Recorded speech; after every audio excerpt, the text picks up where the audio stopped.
واهلا وسهلا بنات، كديرين؟ لاباس عليكم؟ بخير، كنتمنى تكونوا بخير وعلى خير ولقاكم هذا الفيديو بصحه جيده. اليوم فيديو جديد، فيديو زوين، فيديو للاستفاده وللافاده اللي بغات شي حاجه على هذا الموضوع اللي شفتو في التصويره ديال الفيديو. انه اليوم غادي نهضر على المقيم او لا المقيم اللي في السعوديه بصفه عامه. اي مقيم في السعوديه بصفه عامه، كيفاش الشروط ديال الزواج وشنو كاين وشنو. بالنسبه اليوم بالذات غنهضر على واحد الفئه اللي هي الفئه اللي هي بحال قلتو جنسيات اللي هما معينين، اللي هما اليمني والسوري والسوداني. انا غنهضر فيهم هادو بالضبط، غنعطيهم غادي يعني هما اصلا كلهم الجنسيات اللي كاينين في السعوديه اللي هما اصلا كيجيو غير يتزوجوا من المغرب.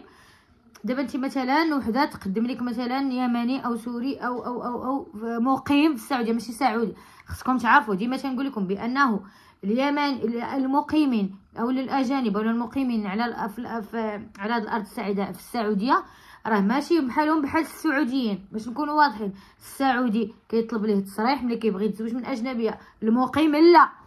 ولكن المقيم ماشي حيتاش انه ما طلبوش ليه ما عندوش تصريح، ما عنده، ولكن كاينين اجراءات اخرين باش نكونوا واضحين. فهمنا. بالنسبه للمقيم اللي كيقولنا انه ما تيحتاج تصريح، لكن خصكم تعرفوا بانه حاليا في المغرب كاينين شي جنسيات اللي حاليا ممنوع انهم يدخلوا المغرب. ماشي ممنوع، ولكن بالنسبه عندهم الحروب حتى كتسالي الحرب ديالهم، ديك الساعه تقدر انهم يحلوا لهم. هادشي اللي انا اللي عرفت بانه راه حاليا اليمني والسوري حتى العراقي وقيله راه ما تيدخلوش المغرب، الا في حاله ما عنده شنغن ولا عنده اقامه ولا عنده جنسيه اخرى غير الجنسيه ديالو يقدر يدخل. تفهمنا؟ اللي عنده جواز يمني ما عندوش شي جنسيه اخرى راه ما كيدخلش. السوري ايضا. شحال من وحده قالت لي مريم انا راجلي. البنات نقول لكم راه كاينين البنات اللي 15 عام 13 عام مزوجين، عايشين في دبي، عايشين في دول اخرى، ما عندهمش جنسيات، ما قادرينش رجالهم يدخلوا لهذا. فانا تنصح من هذا المنبر تنقول الا كان هذا السيد ما يقدرش يدخل المغرب، ديري في بالك كل شيء، المشاكل اللي غديريها من بعد، يعني شحال من حاجه. حتى بالنسبه للزواج غنقرا لكم هذا الميساج هذا اللي كاين هنا، وفهموا معايا مزيان شنو غادي نقول لكم وعلاش انا تنأكد على هذا الموضوع هذا بالضبط، لانه موضوع صراحه اللي هو جدا جدا جدا خطير، وخصك تكوني واعيه. راه هذا سميتو زواج مختلط. ها هو زواج مختلط، ماشي ولد البلاد. زواج مختلط يعني راه فيه الاختلاط، يعني فيه شي حوايج اخرين، يعني ماشي ولد لبلادك. خصنا نكونوا واضحين، وليه قوانين وليه انظمه وليه. دابا انا تنهضر على البنات اللي مثلا تقدم ليها اجنبي مقيم في السعوديه. سمعي هذا الفيديو راه ليك، وضروري خصك تسمعيه، وخصك تكوني واضحه، وخصك تكوني واعيه، وخصك تكوني تعرفي اش كديري.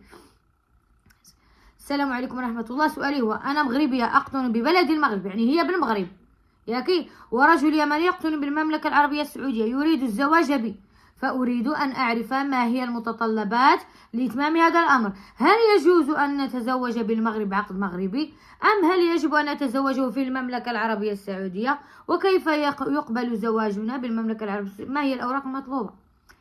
هانتي قالت لك لا يمني عايش في السعودية. أول حاجة قلنا اليمني ما غاديش يدخل المغرب، لا ما تعيي راسك. غيمشي غيدير وراقي، غيمشي للسفاره، غيدفع الوراق. حاليا ما تيعطيوش، حاليا موقفه، ماشي ما تعطيش، موقفه.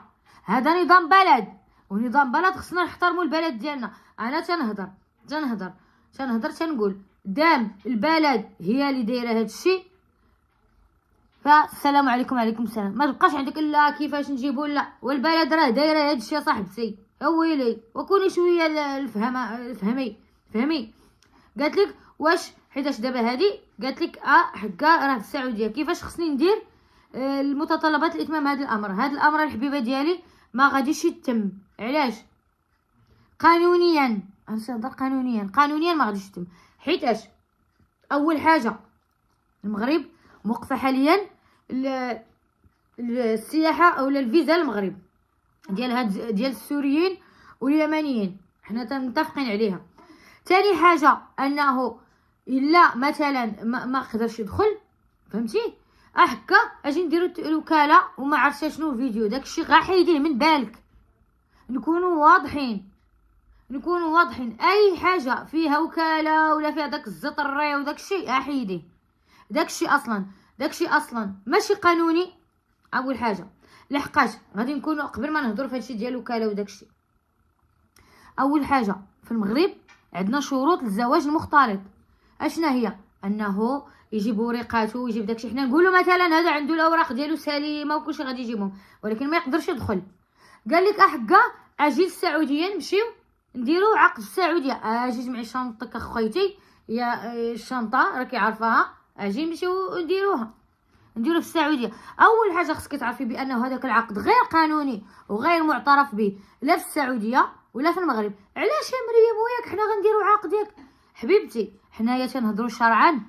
غادي ديري عقد شرعي عند عدول ولا عند محامي. عند محامي راه عرفي، وعند العدول راه شرعي. حنا تنهضروا نتيا وياك غنديروا في السعوديه. نقدر نديروا في المحكمه. اوه يا اختي ما غتقدريش ديري في المحكمه، غادي دير حيتاش نتيا شكون اللي مسموح ليه انه يدير عقد قانوني وعقد يعني موثق في المحكمه، وتمشي ديري تحاليل وتمشي ديري شكون اللي مقيمه في السعوديه. ديما تنعاودو ونأكد عليها شكون، لا بالنسبه للسعودي ولا بالنسبه للاجنبي، شكون اللي يمكن لها انها تزوج زواج قانوني؟ هي اللي خدامه في السعوديه، عندها اقامه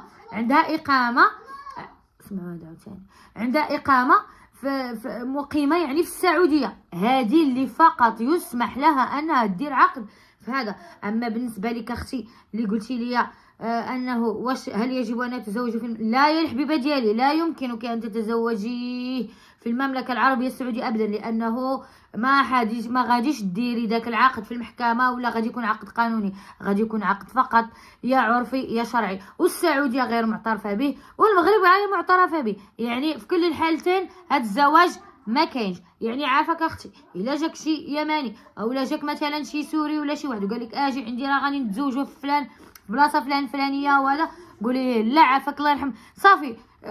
رضاي باللي كتبوا لك الله، حيتاش كاينين شي حوايج في الحياه ملي ربي تيبعدهم عليك تتقولي لا انا علاش ما عنديش الزهر. لا ما تقولش ما عنديش الزهر، قولي اللهم لك الحمد ربي بعد عليا هذاك الشيء، حيتاش داك الشيء ما فيهش الخير ليك. راه حنا تنهضروا على من بعد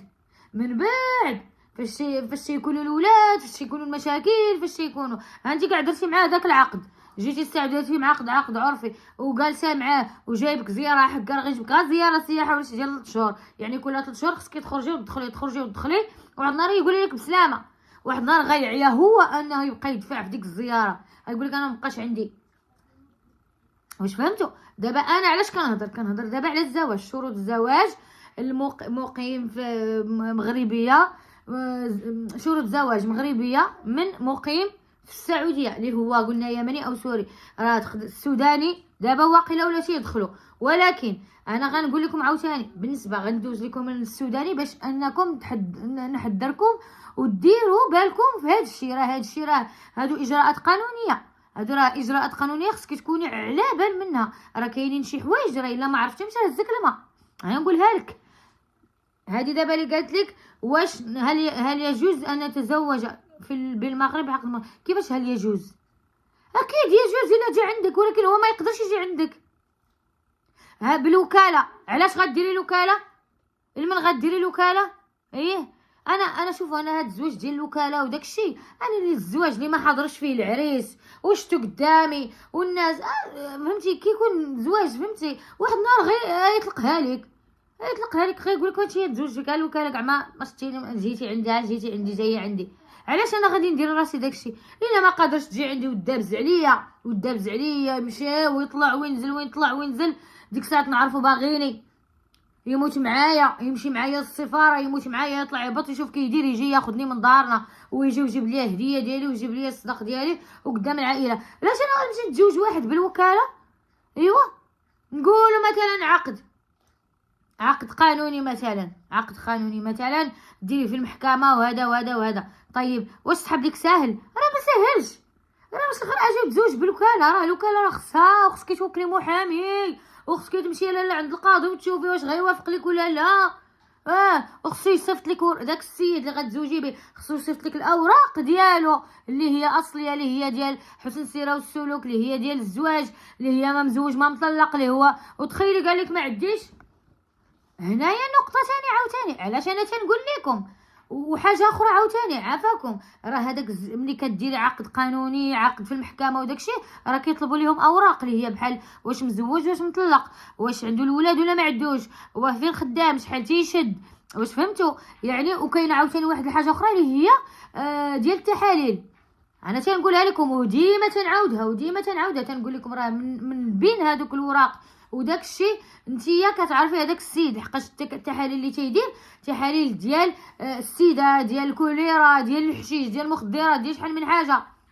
واش فهمتوا نتيا ملي كتزوجي بهذا السيد كتعرفي بانه ما فيه والو. اما تخيلي دابا تزوجتي به نتيا داك العقد مشيتي عنده درتي عقد بالسعوديه اللي هو عقد اللي قلنا شرعي عرفي عادي ما معترفه به اي دوله، حتى في الشرع حتى في الشرع ياكي حتى في الشرع راه حرام. واش فهمتي. فملي فاش كتمشي كتزوجي به انت يقدر يلقى عندك شي مرضى ولا هو ويوصلها لك. يا الله انت بغينا على داكشي كامل. هي اخويتي لا اختي سمحي لي اختي، ديروا الشال لراسك، ديري الشال لعائلتك، ديري العز لراسك وعز لعائلتك اختي، مالك على حالتك على مالنا يا اختي حنا شيطات.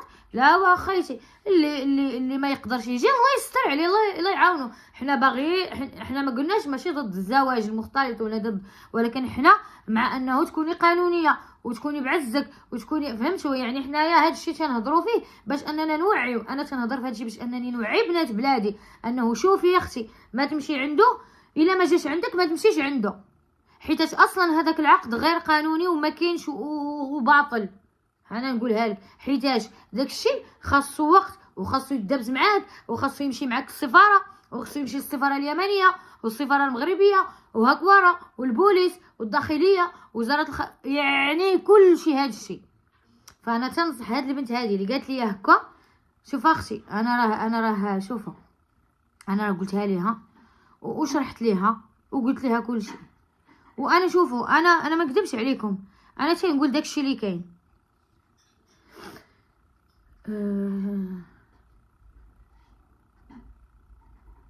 نفس الشيء الوكاله هي هذه نفسها، هي ما هي الاوراق المطلوبه. الاوراق المطلوبه بالنسبه لي قلت لكم اليمني ما يقدرش يدخل، السلام عليكم على السلام. والسوري ايضا، السوري راه كاينين. شوفي ها هي هذه فينا هي، ها هي شوفوها هضروا قالت لك ممنوع تدخل بجنسيه ثانيه من منع دخول 6 دول للمغرب. كاينين من 2015 كاينين 6 ديال الدول ممنوع يدخلوا للمغرب. انا تنقولها لكم. وحده قالت لهم حتى انا راجلي سوري من 2013 نزلنا للمغرب درنا العرس. شوفوا قبل 2015 يعني شحال من عام كانوا تينزلوا كانوا تيدخلوا. من بعد راه عقلتوا واحد العام كانوا عندنا السوريين بزاف كانوا تيديروا هذاك الشيء ديال السنان، تيديروا صناعه الاسنان، هما معروفين بصناعه الاسنان. فكنت كنشوفهم صراحه. انا كنت في المغرب وداك الشيء كنت كنشوفهم. دابا قال لك ما بقى، قالت لك درنا العرس من وقتها جاء القرار منع الدخول السوري للاسف. هذا نظام بلد، متبقايش علاش بلادنا علاش ماشي شغلك، دخلي سوق راسك. هذا لا تمشي تبقاي تقولي لي حقا حنا المغرب، حنا المغرب راه عارفه اختي بقوانينه، عارف النظام. كل واحد يحمي بلده كما بغى، ماشي شغلك انتي. ما بغاش المغرب ما بغاش، يلا الله يعاون جمعوا طوي سيري شوفي لك شي بلاصه اخرى. ولكن راه كاينين شي حوايج ملي ربي تيدير لهم الاسباب راه ما كتعرفيش شي حاجه يعني كيديروا من الاسباب ليك انتي باش ربي يحميك باش ربي يحفظك. شي حوايج لي ولا كان النصيب ديالك راه تيمشي داكشي دغيا، الا ما كانش النصيب ديالك والله لا شتيه. واش فهمتوا. واش فيها من 2013 نزلنا المغرب دارت العرس هي والسوري ورجعت قالت لك من وقتها ما دخلش المغرب. 13 14 15 16 17 18 19 20 21 22 23 24 25 يا صافي. بعدا هي راه داتو المغرب شافوا عباد الله راه مزوجه سوري. ولكن انتي هادو دابا ديال حاليا ما كاختي على حالتك. لا واخيتي سمحي لي انا نرجع لهذا الموضوع هذا ديال هذه اللي قالت لي. انا شوفوا قالت لك واش فعلا اليمنيين ممنوعين من دخول المغرب. اولا من اجل الحضور للمغرب فسيحتاج اشنو غادي يحتاج. اول شيء قلنا راه اليمنيين راه ممنوع يدخل، حقاش هذا جوابي. قلت لها راه اصلا اليمنيين ممنوع يدخلوا المغرب حاليا. وقال لك اول حاجه، او قلت له اولا من اجل الحضور للمغرب فسيحتاج الرجل لتاشيره سياحيه عاديه، والحصول عليها يتطلب عليه حجز فندق وشهاده العمل المهم كشف الحساب. هادشي كامل زمان قبل. راه هو دابا اليمني غيمشي للسفاره غيدفع الوراق، ولكن ما غاديش يعطيوه، حيتاش اصلا هي دابا على حسب. كاين اللي عندهم فيزا شنغن، كاين اللي عنده، فهمتوا يعني بحال هكا. يعني انا تنقول لكم بانه حاليا موقفه بلا ما تعذبي راسك وتبقاي تلقي حلول لراسك من داك الراس. ناضي شويه تحركي. قال لك لا اجي عندي، ما اجي عندي. قول علاش نجي عندك اخويا؟ الله يعاون، صافي سالي داكشي اللي غيسالي. ما تقدرش تدخل عندي، صافي انا اخويا بغيت راجل يدخل عندي، دير لي عزي، جيب لي دير لي. انا تنقول لكم لا بغيتي تفهمي فهمي، ما بغيتي تفهمي لا يفهموا لك اختي. انا تنقولها لك، ولا جبتيها في ضلوعك ما ديريش. هانتوما فين هو هذاك الميساج اللي انا درت ديال السوداني؟ كي قلت لكم انا الطريقه الوحيده بالزواج من يمني او سوري انه يجي للمغرب، ياتي للمغرب ويتزوج بك وفق القانون. وكنقولها ونعيدها وفق القانون. وإلا ما قدرش يجي عندك لاي سبب كان، انا نصيحه لك انا قبلي بقضاء الله وقدره. انا تنقولها لكم قضاء الله وقدره وقدره. اش نقول لكم؟ صافي ويعوضك الله، يعوض كل واحد منكم. حيتاش هذا الشيء ماشي ديال دابا ديال، لا صاحبتي، هذا الشيء ديال الحياه. راه حياه، راه وليدات وحياه مشاكل، والانسان كتبدل الاحوال ديالو. الانسان تيعيا والراجل تيمل، ما تيبقاش قادر انه يبقى في المشاكل والصداعات. واش فهمتوا؟ يعني انا تنقول لك هذا الشيء نصيحه لك، نصيحه يا البنات. الا ما قادرش يجي عندك وعنده مشاكل في داك الشيء، جمعي راسك. السلام عليكم. وعليكم السلام. قال لي نهار شي يقول لك شي اجنبي اجي عندي السعوديه، جمعي راسك، هذاك راه ما غاديش يتزوج بك، لا دابا لا غدا لا من بعد. انا عقلي عليا وفين نقول. دابا هضرنا على اليمني وقلنا اش كاين بالنسبه لليمني، بلا ما نعاودو نزيدو نتغوطوا في الهضره ونقولوا عاوتاني كاين وما كاين. هضرنا وتفاهمنا وقلنا بانه اليمني حاليا اوهوي صافي. كيفاش وعلاش عندك تخرجي من بلادك؟ راه النهار تخرجي من بلادك تمشي عنده رانا بالله بالشرع. حاليا الدول اللي فيهم الحروب متوقف منهم، ما تيدخلوش عندنا هنايا البلاد. نظام بلد ما نقدرش نديروا ليه شي حاجه. نظام بلد، احترمي بلادك واحترمي قوانين ديال بلادك. السلام عليكم. وعليكم السلام. تمشي المغرب راه قال لك تمشي لشي بلاصه، ديري شي عقد في شي بلاصه مع شي واحد، راه انا بريء منك. غنقولها لك انا نقولها لك. وجمعي راسك اللي تجمعيه، وجمعوا راسكم. نتوما راه هادشي ماشي ديال اللعب، هادشي راه حياه، هادشي راه وليدات، هادشي راه ناس، هادشي راه عائلات، هادشي راه فصيله وتصيله. بلا ما نبقاو نلعبوا على بعضياتنا. حقا انا جاني يماني، جاك يماني ما غاديش يقدر. السلام عليكم، الله يعاون سيدي. انا ما نقدرش ندخل عندك. دابا غنجيو لواحد المرحله اللي هي خصكم تزيروا اليماني فيها صافي. دابا لا اليماني لا صافي، ما كاينش. نجيو دابا قلنا اليمني في حالة ما عنده شي جنسية غير الجنسية اليمنية، بحال مثلا بريطانية فرنسية ولا شي حاجة، هذا كيقدر يدير معك زواج وديري الزواج في المغرب قانوني وتمشي مرتو قانونية. اما غير هاد الشيء اجي يا لالا ومالي. نمشيو ليا لواحد القضية اخرى اللي هي سوداني او مصري، اللي هما ناس اللي يقدروا يدخلوا المغرب. الناس اللي يقدروا يدخلوا المغرب ويدير معك دغيا في المغرب. اول حاجه داك السوداني ولا داك المصري اصلا انت غادي ديري ليه فيزا، غديري ليه استقدام زعما يجي عندك، غديري ليه. بالنسبه للمصري والسوداني قلنا انه يقدر يدخل المغرب، تقدري انت تصيفطي ليه السياحه ولا المهم شي حاجه زياره عائليه ولا شي حاجه. الا تلاقيتي مع مصري اولا سوداني ياكي قال لك لا انا باغي نتزوج بك وداك الشيء، اجي يا سيدي اجي دخل عندي. صيفطي ليا ديري لي على لا الزياره اجي ياك. هو باغيك المعقول جا قال لك انا ما نقدرش نجي عندك المغرب بحكم خصني تعرفين الجنسيات. ملي كتعرفين الجنسيات اللي تيدخلوا ما تيدخلوش هنا كتكوني علاش ما تقدرش تجي عندي المغرب. او ياك نتايا غير عازب، ياك نتايا ما عندك والو، ياك مناش تخاف الا عنده شي مصيبه كحله. انا تنقولها لكم، راه كاينين اللي ترفضوا ليهم. علاش؟ حيتاش كاينين شروط دايرها المغرب الا بغى شي اجنبي يدخل المغرب، بحال السوري بحال المصري وهذا خاينين شروط راه كاينين، راه تدخلي غير لجوجل غتلقايهم الشروط. انه يجيب لا بنك ديالو شحال فيه الحساب ديالو يكون القد وحسن السيره والسلوك، ما يدخلش. راه نهار يكون عنده شي خلل في هذا الشيء، قلنا مصري ولا سوداني قال لك لا انا غنجي عندك مرحبا ديري لي الزياره، يديروا ورقات ويجوب. خصكم تعرفوا بانه هذوك الوراق ديال الزواج ديال الاجنبي في المغرب راه هما هادو كتبتها لكم. غير السعودي تيقولوا لي جيب التصريح، تيقولوا لي جيب الحاله الاجتماعيه. هنايا قال لك المصري او لا السوداني اجي عندي اللي هما اصلا جنسيه تيقدروا يدخلوا. فملي تيقول لك هاد الجنسيه هادي اللي تيقدر يدخل المغرب انا ما نقدرش نجي، اجي انت عندي، عارفين راه كاينه تما علامه استفهام. اشنا هي؟ يقدر يكون مزوج في بلادو، راه البريبار اللي تيكونوا خدامين اكيد تيكونوا مزوجين وعندهم اولاد. يعني واحد مثلا عمره 45 مثلا ما غيكونش مزوج. وكتعرفوا الدول العربيه كيتزوجوا بكري، فهمتوا؟ يعني انا تنقول ملي تيقول لك مثلا حق انا الا جا عندك مرحبا، راه غيجيب ورقاتو، غيجيب الالتزامات ديالو، غيجيب الاجراءات ديالو كلها، غديروا عقد في المغرب مزيان موثق وكل شيء. غير هو ملي تسالي من دوك الوراق وداك العقد الزواج وداك الشيء، غتهزي هذاك عقد الزواج غتديه للسفاره ديالو اللي عندنا في المغرب. مثلا السودانيه غتدي السفاره السودانيه باش توثقيه، باش تكوني زوجه في السودان وتكوني زوجه هنا.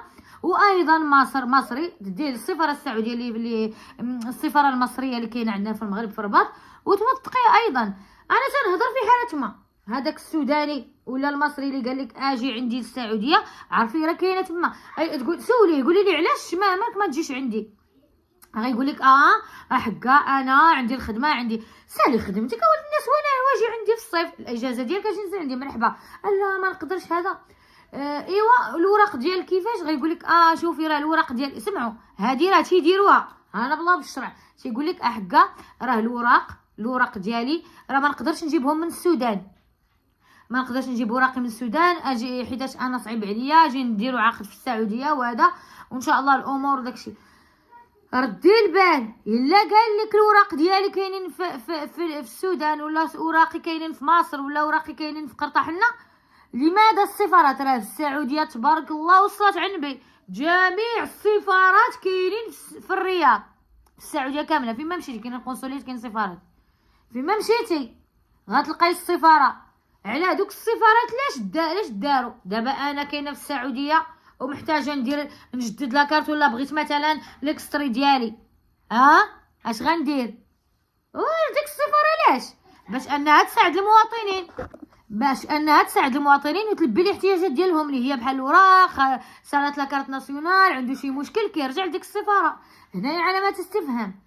اذا خصك تعرفي ملي تيقول لك اجي عندي، عرفي راه مزوج وعرفي راه عنده ولاد. حيتاش حنايا في المغرب ملي كتقول ملي كيجي يدار الزواج، ملي كيجي يدار الزواج مختلط، راه تيطلبوا ليه حاله الاجتماع بحال المغربي، بحال هذا انت المغربي الا كنتي حاله الاجتماعيه، واش عازب ولا مطلق، ولا الا مطلق جيب لينا شهاده الطلاق، ولا عازب كيجيب شهاده العزوبه عند المقدم، ولا كان متعدد كيمشي يجيب الموافقه ديال مرتو. حنا راه التعدد راه ما عندناش اللعب، راه في كل الدول دابا راه كاينين تيقول لك جيب لي الموافقه ديال المراه. كاينين اللي عندهم تعدد وكاينين اللي ما عندهمش، عادي تزوج 3 4. ولكن حنايا لا، القانون ديال بلادنا اللي بغى يجيب الموافقه ديال مرتو. هنايا علامات استفهام. وباش يقول لك 2 كلمات وبتي تقدمي ليا تما غاده جايه حقا سوداني حقا. هنا دابا عرفنا اللي غيقول لك انه راه ما نقدرش نجي، اللي قادر يجي وتيقول لك ما غنقدرش نجي. هنايا ردي البال ركزي معايا، عرفي بانه السبب هذا. الا ما شوفي الا قال لك انا مع الخدمه وداكشي مازال كنجي، قولي ليه ماشي مشكل خليك مرحبا، تا قاعد سالي الاجازه ديالك واجي مرحبا بك، انا كنتسناك ما عنديش مشكل. باش تعرفيه انه باغيك وناوي المعقول، ناوي المعقول، غيقول لك صيفطي ليا، ولا غيمشي يدابز هو على ديك السياحه ودفع الالتزامات ديالو، يدفع فلوسو ويجيب وراقيه ويجي عندك معززه مكرمه قدام الناس. تفاهمنا دابا؟ كاين اللي غيجي، اللي غيقدر يجي للسعوديه المغرب، اللي غيقدر يدخل، مسموح ليه يدخل، ولكن تيقول لك ما جايش هنا، يعرف كاين ماشي حاجه. وفاش تقولي لي انه راه انا، فاش تقولي لي انه راه انا غنصبر عليك من بعد، غنهضروا على واحد الناحيه اخرى. اشنا هي دابا؟ زوجتي مقيم في السعوديه، سواء يمني سواء سوداني سواء وجيتي باغا تمشي، خصك تعرفي بانه خاص ضروري تجيب كزازه وجات مقيم، ماشي يجيبك زياره ولا يجيب 3 شهور ولا 4 شهور ولا يجيبك عمره. ولا عندكم البنات، راه البنات كاينين في مشكل دابا. انا تنعرف واحد السيده اللي هي، انا شوفوا انا هضرت معاها من الاول، قلت لها شوفوا، قلت لها شوفي عندك،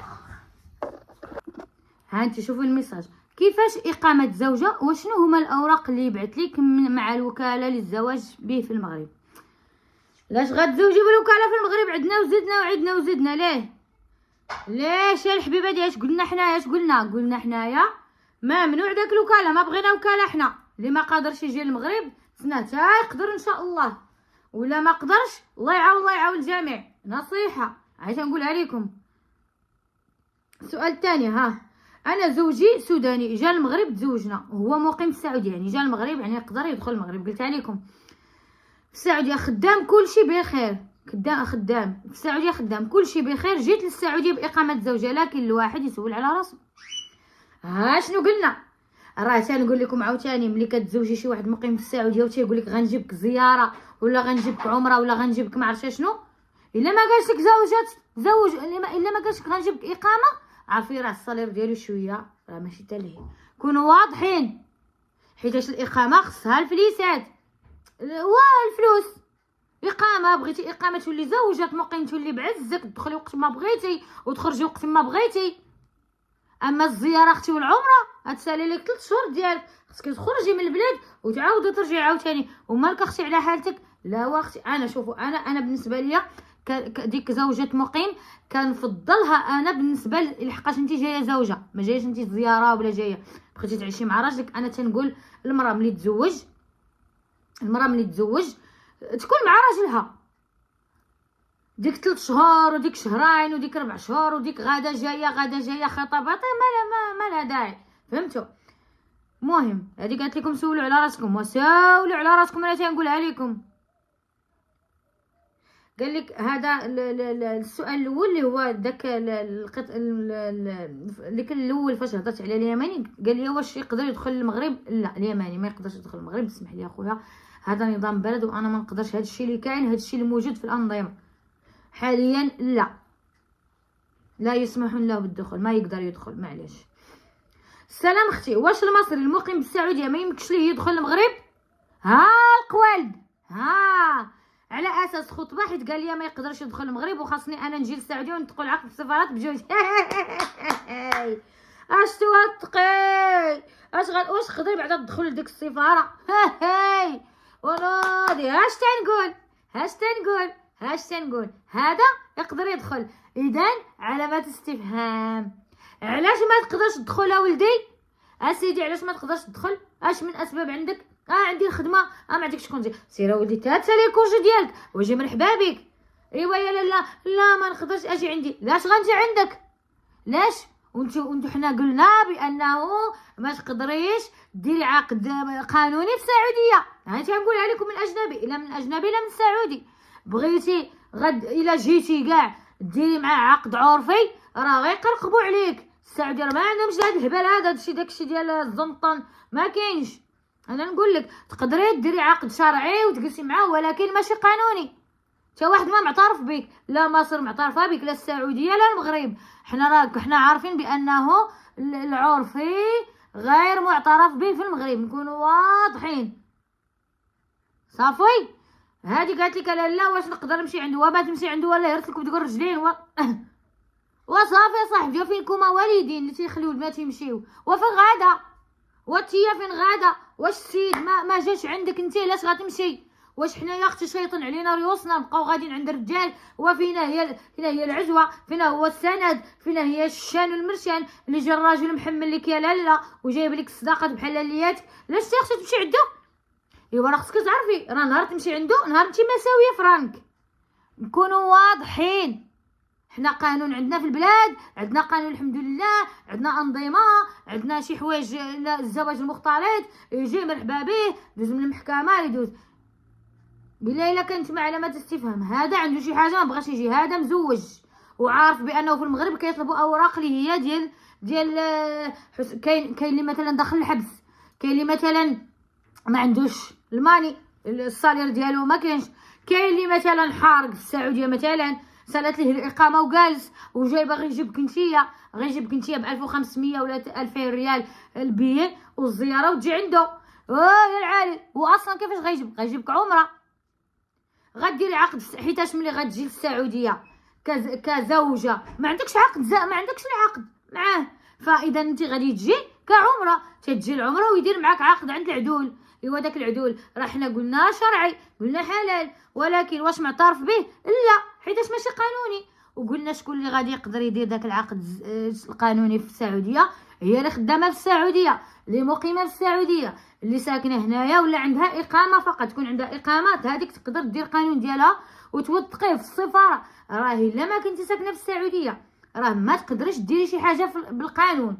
انا تنقولها لكم انا بالله وبالشرع، انا تنقولها لكم. هذا يا خويتي هذا غا قولي لي تشالاميغوس الا ما جاش عندك. هو راه من دوك بين قوسين دوك اش يقولوا لهم هذوك دوك الجنسيات اللي تيقدروا يدخلوا المغرب. فما هو السبب؟ واش حنايا خلينا ندخل المغرب زي ما غضحك علينا؟ لا واخويا، سير ولدي سير الله يعاونك، سير شوف لك بلاصه اخرى تفلع عليها. حنا راه عارفين القوانين ديالنا، حنايا راه حنا مزاقين اخويا. ها هكا قوليها لي، قولي لا ما قدرتيش تجي ما عندي ما ندير بك. السلام عليكم. وعليكم السلام. بلا ما نبقاو فهمتي نبقاو غاديين جايين ونبقاو نضحكوا على بعضياتنا. انا تنقولها لكم وصافي.